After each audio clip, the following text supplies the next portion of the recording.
Bobby K, Disco Diva. Question 15. Sorry, wasn't ready. Question 15. Rob, Yeah. what is the worst thing to find in your pocket after waking up from being blackout drunk? Never. Never. It's never happened to me. Never happened. Never happened Do you know to what? me. It has happened to me, but what disappoints me is that I've almost. I don't think I've ever woken up in a grip bin or anything. Oh yeah, I've got to be honest. I've never done anything that bad. The sort of the drunk fairy has always steered me home or to my resting place, wherever that may be. And so I've never actually done any of the sort of done any of that hideous, like I say, waking up in a grip bin, waking up on a rubbish barge, leaving for some sort of crud island. I don't know. But basically,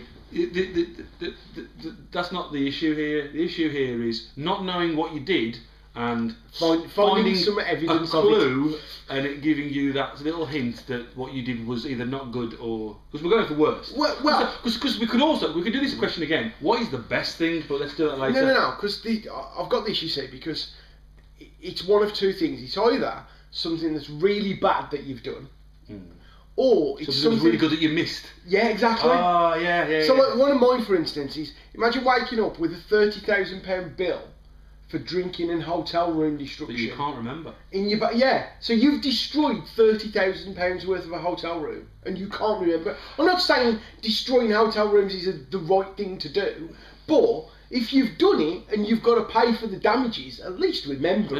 I suppose at least have a story to tell. Is it the done thing to return to the scene of a crime and ask for the CCTV footage? You again! Get out of my house! Look, I'll give you the 30 here's grand. your 30 grand. But can I please can I have a memento? Can I have the best quality transfer you can give me? How did I do that with my back? Oh my god! I'm quite limber when I'm drunk. So like you say, it's equally something that's vague, like a cheque for services rendered.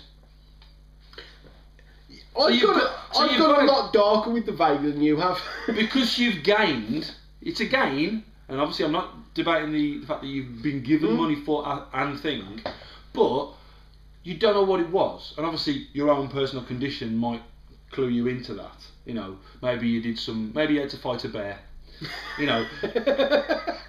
But I think you'd know. That's what I mean. No, but you wouldn't know. You wouldn't know why. You wouldn't know why you felt like you did. Why you were missing one of your hands,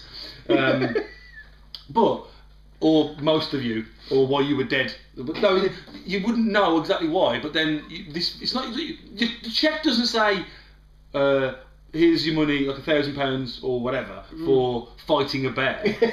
Thank you very much for the night's entertainment. Thank you very much for that minute's worth of entertainment. By the way, here's your spleen. Check your other pocket. I'm not saying that because it doesn't say that. It's just the vagueness. Because so you're left with that sort of what did I do? What did I do? And then obviously that's bad. Obviously quite high, as we've just discussed. In your pocket you find your insert organ.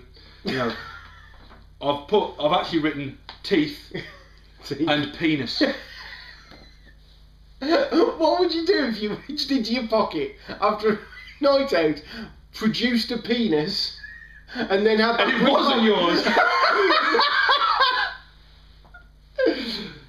Is that moment of? And you have to sort of pat yourself down to go. Oh, God, it's mine. Although, do you know what? Right, now, obviously, we've all seen our own from a certain angle. A few different angles, actually. But, would you recognise it? I don't know. If it was on a table. If it was dismembered, and I don't know. If somebody had made a plaster of Paris model of it. Would you go, yeah, that's mine?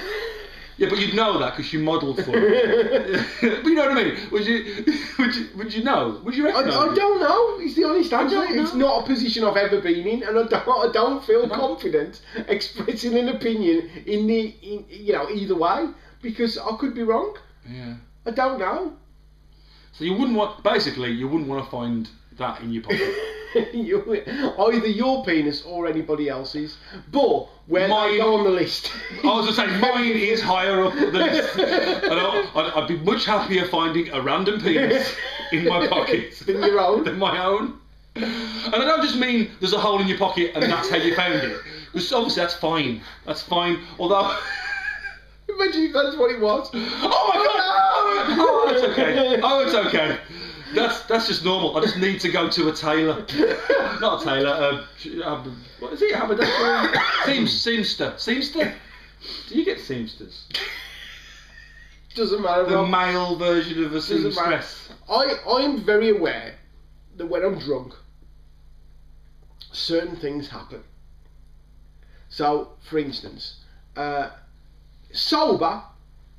You've never shat yourself. No. Oh, I have. Sober, I never think, standing in a nightclub, you know what this world needs now? It needs me dancing on that podium. I never think that, Rob. When I'm drunk, it's the best idea. It's the best idea. What this world needs right now, is more, for the good of mankind, is more of me dancing on that podium. And then I try and get on the podium with the dancing girl, and then the doorman comes over and he drags me off the podium, and I explain to him that their podium policy is sexist. The sexy male dancers. No. Not because they'll let women up there and not men. No, Rob. What it is because the reason they're putting women up there is they are sexualising the women up there. They don't want to put a man up there and sexualise the man because they're not comfortable with such things. So actually, their podium policy, while appearing to be pro-women, is actually part of the patriarchy. And you know what, Rob? Doormen don't appreciate you discussing all that. You're part of the problem, mate. But every time I'm drunk in a nightclub, if I don't try and do it, there are definite points where I'm standing there thinking, I need to be on that podium. And I can't even dance, so I don't know where that comes from. And obviously with the doorman coming over and refusing you access, and he pushes you over to the one side, you end up to the left of the podium. Get you. One thing I did think, which so you say things that you wouldn't find in your pocket. A Polaroid of this. A Polaroid of me. You on a podium. No, of me underneath a podium talking intensely to a doorman. Oh, I've done it again. I think it'd be better if there was a picture of you found a Polaroid of you struggling to get onto the podium. It's a little bit too high, and you're doing that holding a frog, leg dangling, struggling to climb like a small child trying to climb up the stairs. A dancing girl on the podium just looking down, going, or kicking you off, heel to the eye. What's this mark in the forehead? A wedding certificate.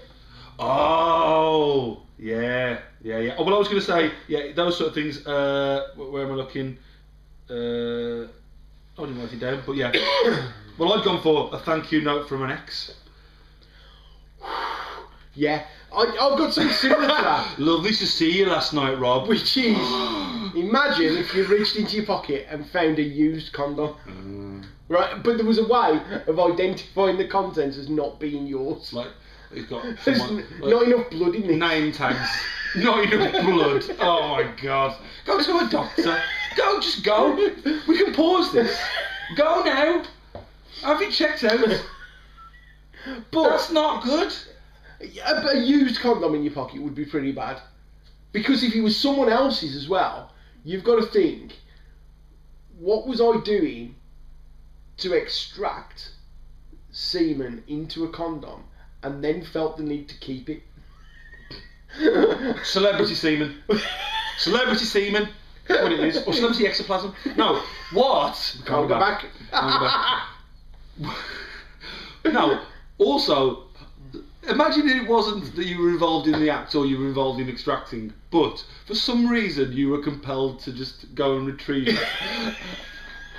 So this used condom is accompanied by a Polaroid of you debating with a couple who've just finished having a lovely time.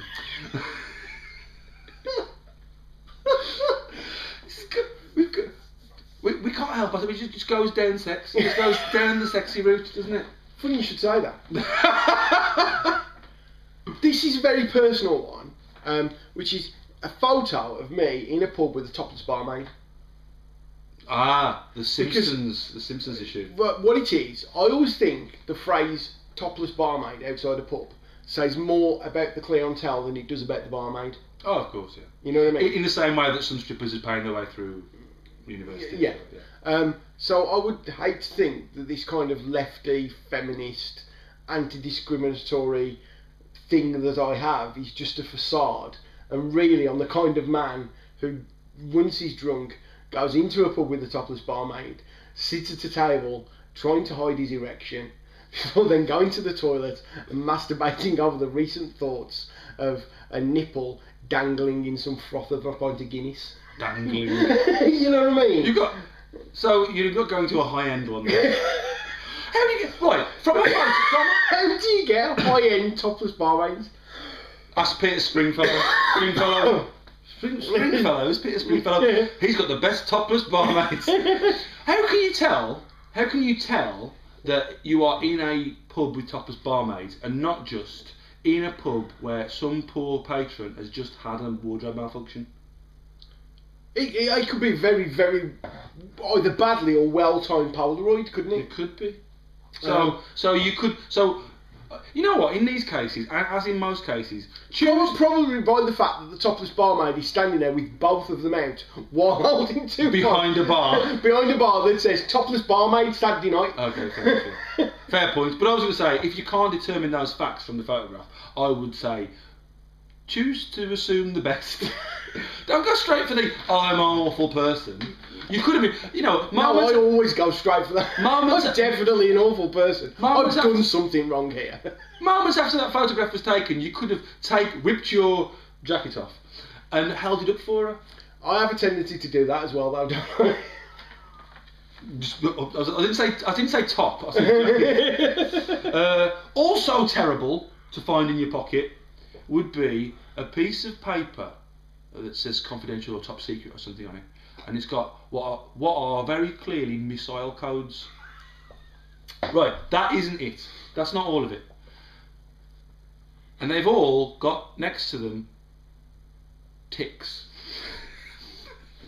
Ticks next to the codes. So something to indicate that they have been used. Something to indicate, yep, done that one. I'm a bit drunk, so I need something to remind me. Well done on inputting this one. Signed, Rob. You won't want to find that. You want to find that? No. I'm sure those coordinates are for North Korea. Could possibly go wrong. Actually, I've realised we were on sex and I kind of want an appointment card for a clinic.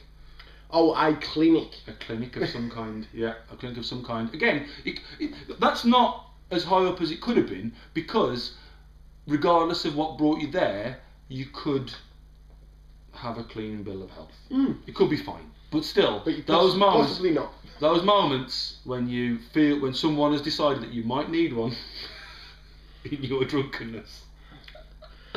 What else you got? My fourth. Okay, quite simply, more booze, because waking up blackout drunk, you're in a bad way. Mm-hmm. You've probably got an angry monkey hitting your brain with a hammer. Yeah. Yes. Yeah. So more booze is the last thing. It's like when you've just had a big meal and someone asks you about food shopping or something, and you go, I can't even, or your opinion on a different dish, and you go, I can't even conjure a thought on that, because right now all I can think is. Someone once told me that a hangover is withdrawal symptoms, which is why dehydration, isn't it? Which is why the hair of the dog that bit you is supposed to work. So by having more alcohol, I suspect it was probably Keith Chegwin who told me.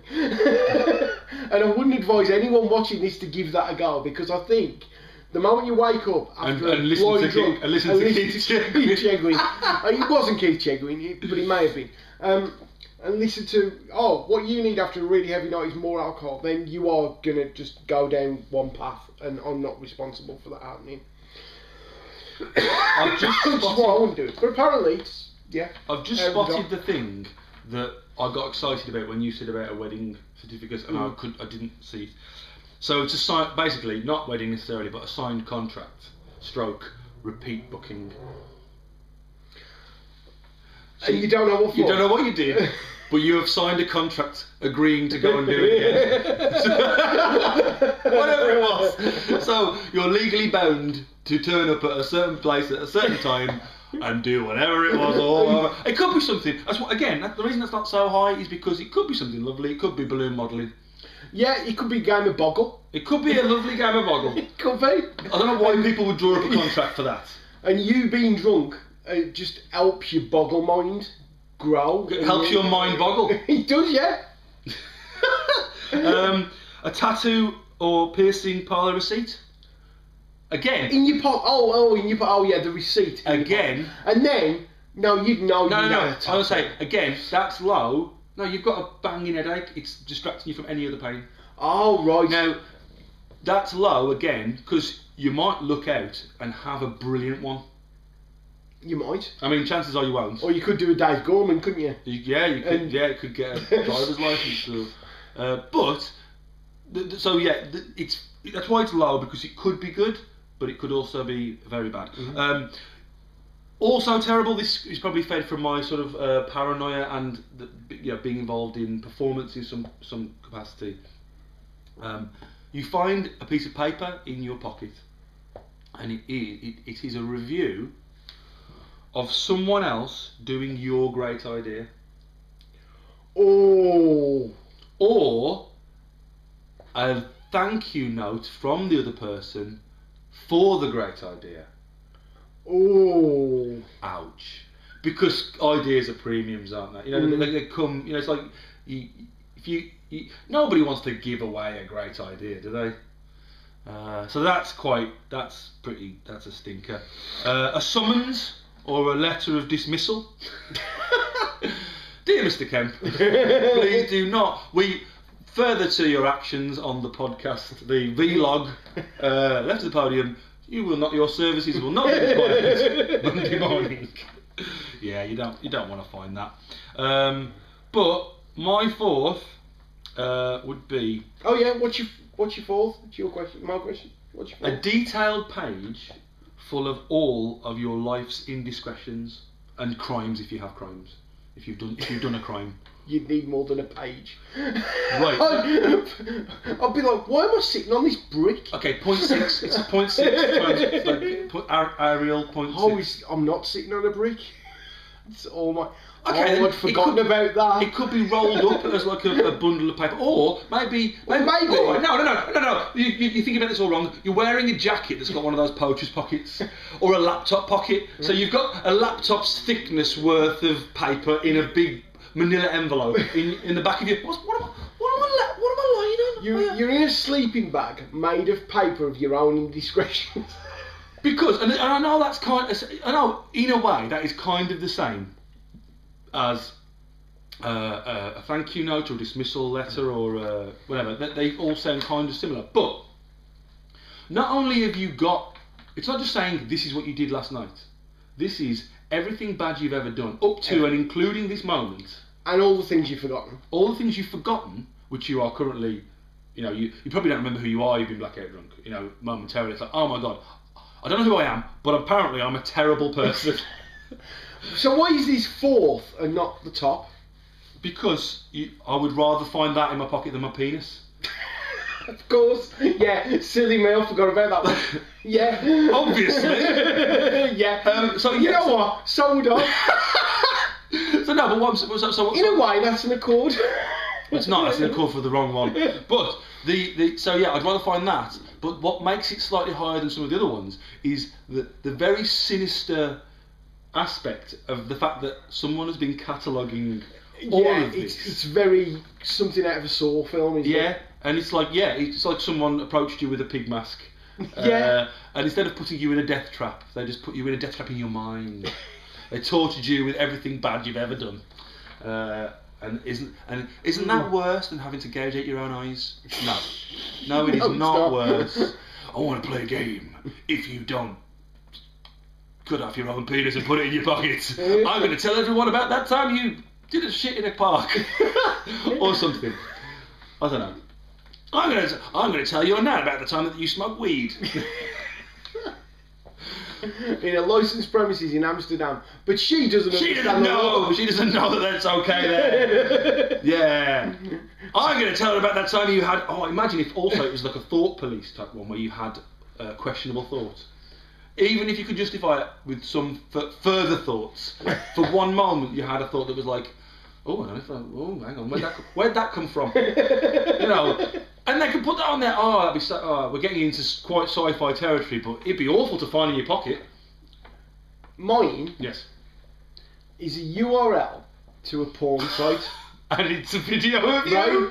And the still is just my flabby back with the Walt Jabsco tattoo. So I know it was me, and I know it was recent. Right?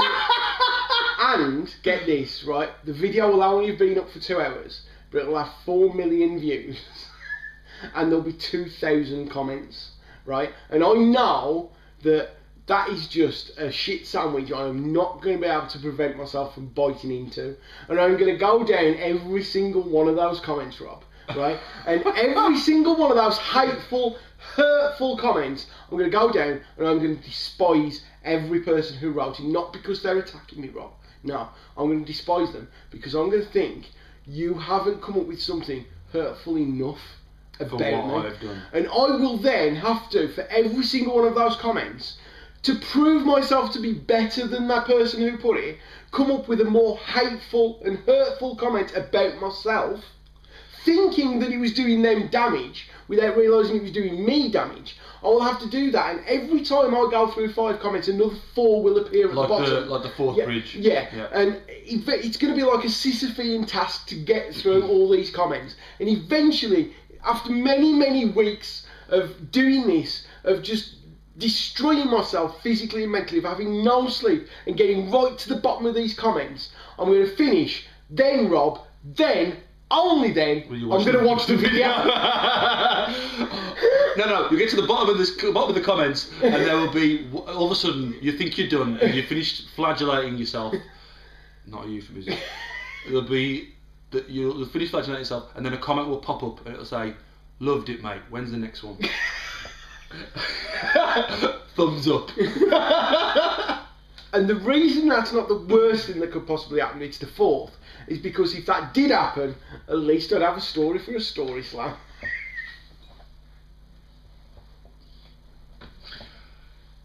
If that didn't get me on the moth, nothing will. Yeah, that's pretty bad, isn't it? That is pretty bad. Although, having already lived that, I haven't. I took the video, didn't I, ages ago. It was too extreme. It's your question. In summation. What is... I was going to say, what's the worst thing? It's not the game we play, Rob. Not at all. We've only been doing this about 8 years. You'd think I'd have learned it by now. Anybody who's only joined us in the visual medium. We used to do it in an audio. They're gonna think 8 years and they've done 15 episodes. It's not like they've taken the time to craft everything. It's not like the Sistine Chapel ceiling. You see, what happened was when we was doing it as an audio podcast, I think there was a period around about episode 23, 24, 25, 26 where it was slick as hell. But since then, we've just got really lackadaisical with it again, and we don't care. Speak for yourself, Dave. I care. Do you know what? If I found a printout of some very negative comments from Left of the Podium video, that would be my number one. No, my penis would still be my number one.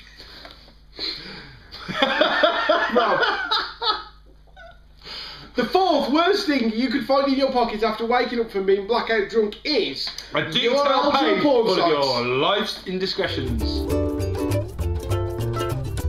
Okay, that's episode 15. We stopped coughing. Episode 15. That's how we do that. Comments, like, subscribe. Questions. Well, you know what?